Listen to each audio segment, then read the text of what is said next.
Bienvenidos al curso de teoría de la medida y continuamos desarrollando la demostración del teorema de Fubini. Estamos estudiando entonces lo que son las clases f y habíamos visto que una función pertenece a la clase f si para esta función el teorema de Fubini, el enunciado del teorema de Fubini, es cierto. Estábamos viendo algunas de sus propiedades y a continuación quedamos en la demostración de un lema previo. Lo habíamos enunciado como lema número 3. Lema 3 nos decía que si tenemos un conjunto de tipo G delta, si es de clase G delta, esto significa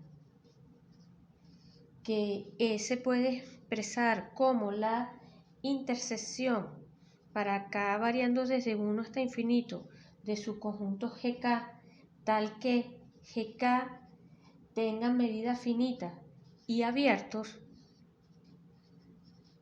¿Ok? Entonces, la función característica de este conjunto también satisface Fubini. ¿Ok? Habíamos dicho que la demostración de este lema es bastante larga y habíamos quedado en un primer caso. Vamos ahora a demostrar el segundo caso.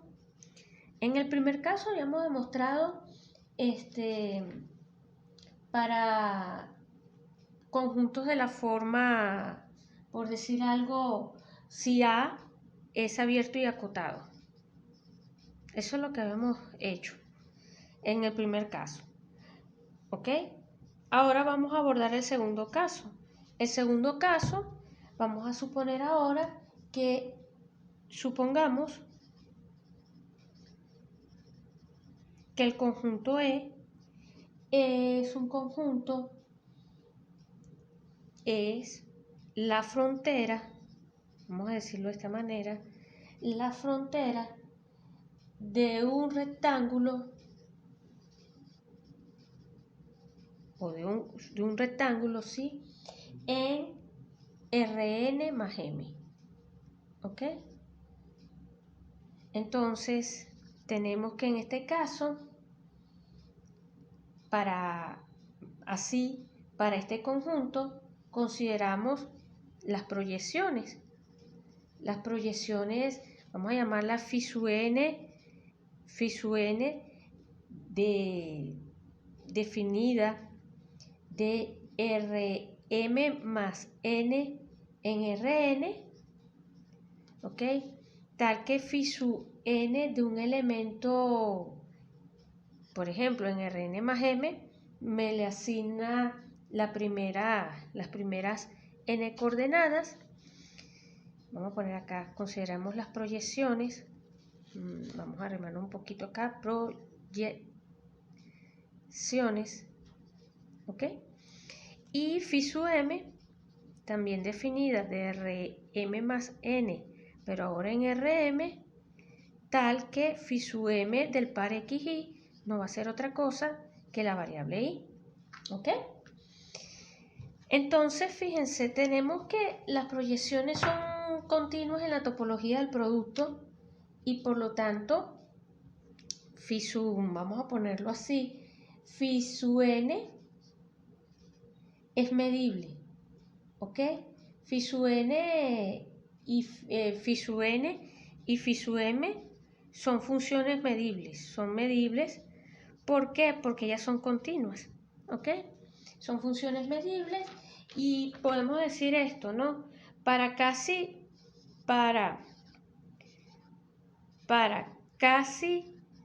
todo punto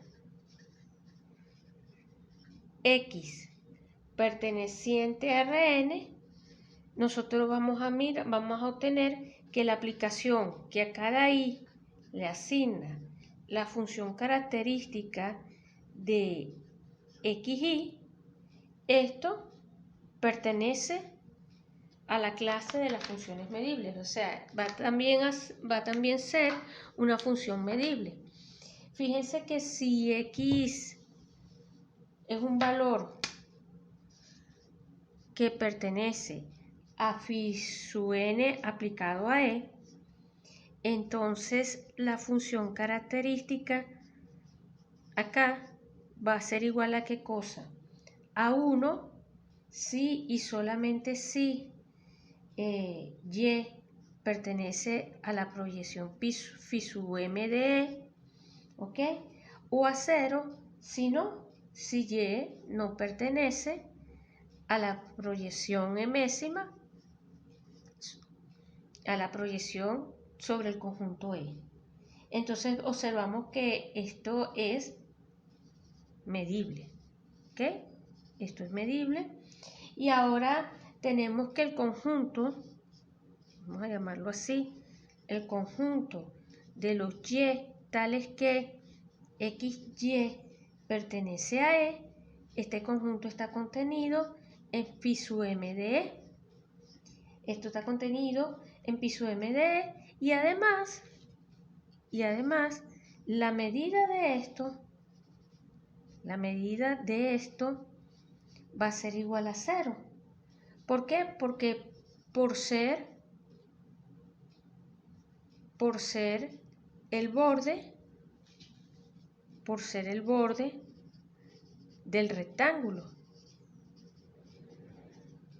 ¿Ok? Tenemos que eso es el borde, o sea, por ser el borde. Y entonces, si esto tiene medida 0, este conjunto que está aquí también va a tener medida 0. ¿Ok?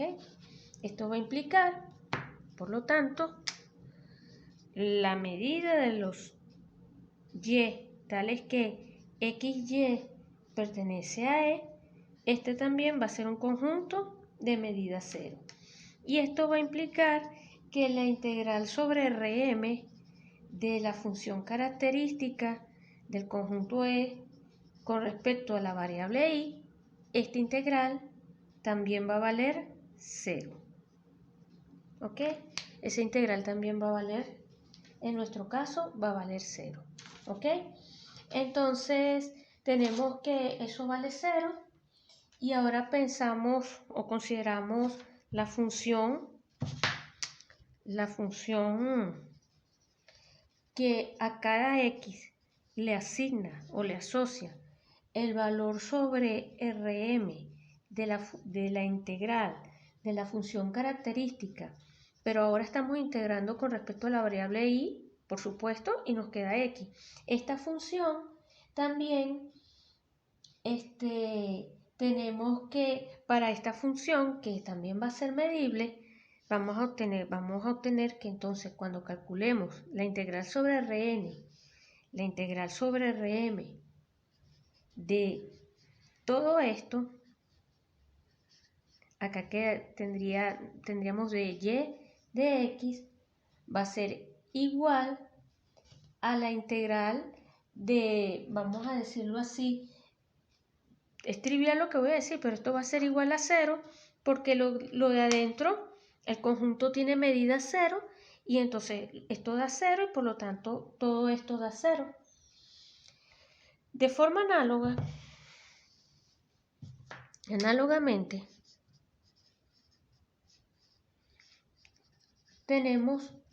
verificamos que la integral sobre Rm,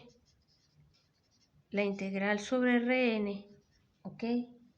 de la función característica, pero fíjense que ahora estoy de X, de Y, estoy considerando el orden inverso, va a ser igual a ¿qué cosa? A la integral sobre Rm de la medida de la proyección enésima con respecto a E de este conjunto, y aquí tendríamos de I. Y esto no va a ser otra cosa que la medida de pi sub n de E por, aquí apretadito, pi sub m de E. Pero entonces tenemos la medida de estos dos, de las proyecciones, pero esto no es otra cosa que la medida de E, y esto da 0. ¿Ok? Entonces, en este tercer caso, tenemos que, perdón, en este segundo caso, tenemos que, si es un conjunto frontera, como todo conjunto frontera tiene medida 0, la función característica también va a pertenecer a la clase F, porque verifica el teorema de Fubini. Ahora, tercer caso. Ya los otros casos son más sencillos. El tercer caso es que supongamos, ¿ok? Que E es parcialmente abierto. Que es parcialmente abierto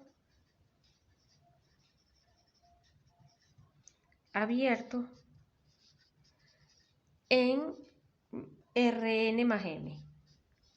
Rn más m. Tenemos que nuestro conjunto es parcialmente abierto a Rn más m.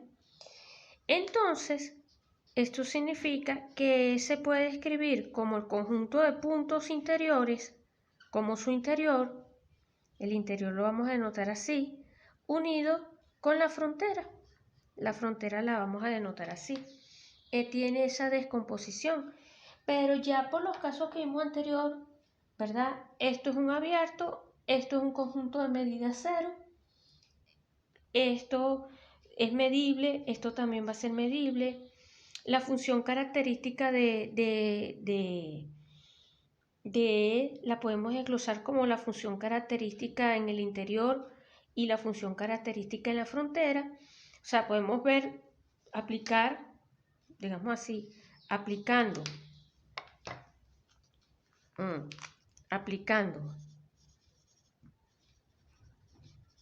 los casos 1 y 2, los casos anteriores, entonces la función característica también va a satisfacer las hipótesis, va a satisfacer el enunciado del teorema de Fubini, o sea, va a ser de clase F. ¿Ok? El cuarto caso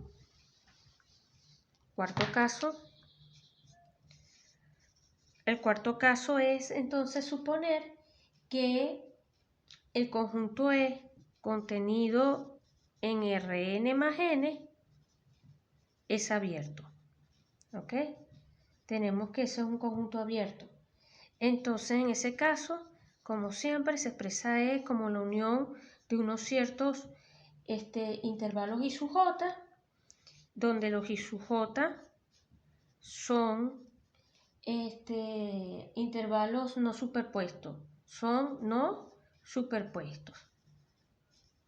Lo que estamos pidiendo es que sus interiores sean disjuntos, ¿ok? Son disjuntos, y entonces si denotamos E sub k a la unión desde j igual 1 hasta k, porque aquí, bueno, tenemos aquí tenemos j igual 1 hasta infinito. Aquí estamos considerando una familia numerable, pero para cada k perteneciente a los naturales, vamos tomando la unión de estos conjuntos.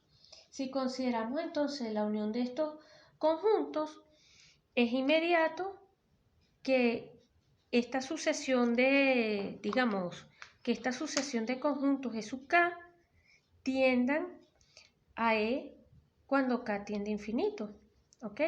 Tenemos que entonces esa es una sucesión creciente cuando k tiende a infinito, y además podemos decir lo siguiente, ¿no?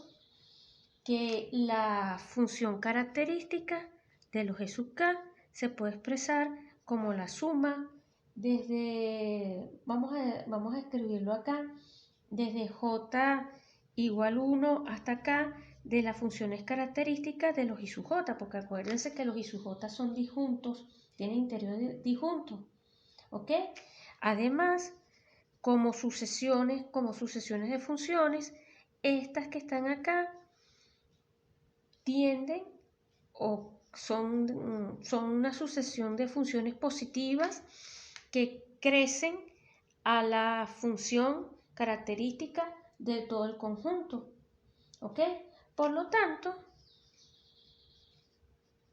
podemos concluir que esta también satisface la clase F. ¿Por qué? Porque cada una de los elementos de la sucesión, cada una de estas funciones, también satisfacen la clase F. ¿Ok? Y ahora el último caso, el quinto caso de esta demostración, es entonces si E pertenece a G delta, E se ve como la intersección sobre los G sub K abiertos con GK decreciendo a E. Entonces en este caso se consideran G sub 1, después se considera G sub 1 interceptado con G2 y así sucesivamente, G sub 1 interceptado con G2, interceptado con G3 y así. Consideramos esas sucesiones, ¿verdad? Tenemos que el límite, cuando K tiende a infinito, de los G sub K va a ser igual a E. Y por el caso anterior, por el caso 4, ¿ok? Por el caso 4, las funciones características van a ser de la clase F. Van a pertenecer a la clase F, ¿ok? Y aquí aplicamos el teorema de la convergencia monótona. Así, aplicando el teorema de la convergencia monótona, porque todas ellas son positivas, concluimos que el límite cuando K tiende a infinito de estas funciones, ¿ok?, va a ser exactamente esto que está acá. Y esto implica que esto es de la clase F, ¿ok? Entonces, ya con eso tenemos totalmente demostrado nuestro tercer lema, que va a ser una herramienta útil para demostrar el teorema de Fubini.